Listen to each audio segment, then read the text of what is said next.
1959 साली पुनर्वसित झालेले गोडेगाव खुर्द हे गाव लोकप्रतिनिधी व प्रशासनाच्या दुर्लक्षितपणामुळे विकासापासून वंचित आहे। या गावाला पक्का रस्ता नसल्याने या गावातील मुलामुलींचे शिक्षण धोक्यात आले असून गावकऱ्यांची अतोनाल हाल होताना दिसत आहे। या विरुद्ध गावकरी जिल्हाधिकारी कार्यालयासमोर बेमुदत उपोषणाला बसणार असल्याचा इशारा गावकऱ्यांनी दिला आहे।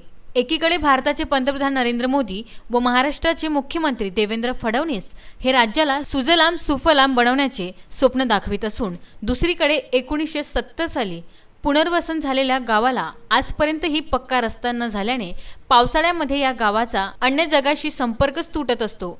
1959 मध्ये पुनर्वसन झालं। खामगाव तहसील असताना बोंडे साहेबांच्या मार्फत पुनर्वसन झालेलं आहे। या गावात रस्ताच नाही, त्यापासून रस्ता नाही, पाणी नाही, असा गाड रस्ता आहे।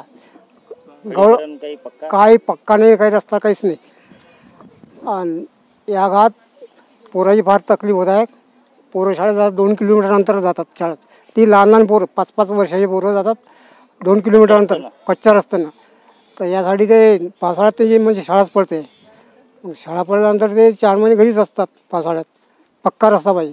तो रस्ता जो आला तो गोळेगाव खुर्द तर गावात आला। तो हे जे नवीन गाव आहे या गावाचा काही उल्लेख नाही। या गावात आमच्या गावामध्ये कोणती सुविधा नाही। 1959 साली पुनर्वसन झालं तर या गावात कोणती सुविधा नाही, रोड नाही, पाण्याची व्यवस्था नाही आहे। हा जर आमच्या जोड रस्त्याने रस्ता तर तोही नाही आहे, तो तर जुन्या गावातून झालेला आहे। म्हणून आम्ही विनंती करतो की बाबा रस्ता रोड व्हावा या आमच्या ठिकाणी। हमारे गांव में 1959 से हमारे गांव में कोई भी योजना नहीं है। सरकार से माध्यम से कोई भी योजना हमारे गांव में नहीं है। हमारे गांव में पीने की पानी की भी व्यवस्था नहीं है। हमारे गांव में बिजली भी नहीं है और जाने और आने के लिए रास्ते भी की बहुत दिक्कत है हमारे गांव में। इसलिए हम सरकार से गुजारिश करते हैं कि हमारे गांव में जल्दी से जल्दी कोई ना कोई योजना चालू कर दी जाए। विशेष म्हणजे दरवेळेस लोकसभा, विधानसभा, जिल्हा परिषद, पंचायत समितीच्या निवडणुकी दरम्यान विविध राजकीय पक्षांचे पुढारी व लोकप्रतिनिधी या गावातील नागरिकांना खोटी आश्वासने देऊन त्यांची मते प्राप्त करीत असतात। मात्र निवडून आल्यानंतर या गावाकडे ढुकूनही पाहत नाही असा आरोप गावकऱ्यांनी बोलताना केला आहे। आमचं नवीन प्लॉट हे 1959 मध्ये पुनर्वसन झालेलं आहे असं आम्हाला आमचे आजोबा सांगतात। आणि त्यावेळपासून आम्हाला शासनाने कोणतीच सवलत दिलेली नाही। पाणी नाही, रस्ता नाही, लहान मुलं शाळेत जातात, लहान मुलं शाळेत जाताना पाय फसतात त्यांचे। सरकार आम्हाला कोणतीही योजना देऊ काय शकत नाही। निवडणूकच्या वेळेस सगळेजण आमचे येतात, हातपाय जोडतात, आणि निवडणूक झाल्यानंतर आम्हाला 5 वर्ष पाहतही नाही, काहीच नाही करत। शासनाने जे आम्हाला काहीच दिले नाही। आता शासनाने आमच्या विरोधात काही ना काही पावलं उचलावं असं आमची नम्र विनंती आहे शासनाला। हमारे गांव का 1959 में पुनर्वसन हुआ इधर, लेकिन हमारे को कुछ भी सरकार की तरफ से हमारे को कुछ भी सुविधा नहीं मिल रही है। रास्ता नहीं है, पीने का पानी नहीं है, कुछ भी नहीं है। हमारे भाई बहनों को शिक्षा के लिए 2 किलोमीटर दूर जाना पड़ता है। रास्ता ना होने की वजह से उनको बहुत तकलीफ होती है। शासन से यही हमारी गुजारिश है कि वो जल्द से जल्द हो सके तो पक्का रास्ता हमारे को जल्दी करा के दे, ही हमारी नम्र विनंती है। या गावाला येण्या जाण्यासाठी कच्चा रस्ता असून पावसाळ्याच्या दरम्यान हा रस्ता चिखलमय झालेला असतो।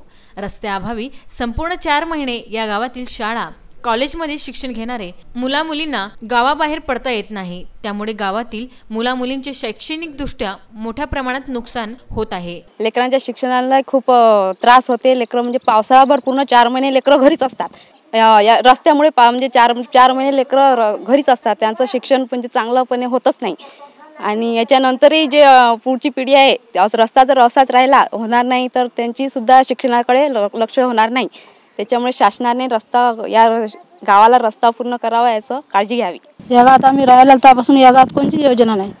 आमचे लय हालात, रस्ता नाही, पाणी नाही, लेकराचं शिक्षण नाही। आता आमच्या लेकराचं होऊन गेलं, पण आता मुलाच्या लेकराचं काय करा हे आम्हाला सुचत नाही। योजना आमच्या गावात काऊन राबत नाही। गारा पाण्यात लय हालात आमच्या झडी पाण्याचे, टंग्या फसण्यातून कोणी बिमार पडलं तर लेकराला कोणाला दवाखान्यात नेता येत नाही, घरीच मरू शकते, पण आम्हाला काहीच योजना नाही।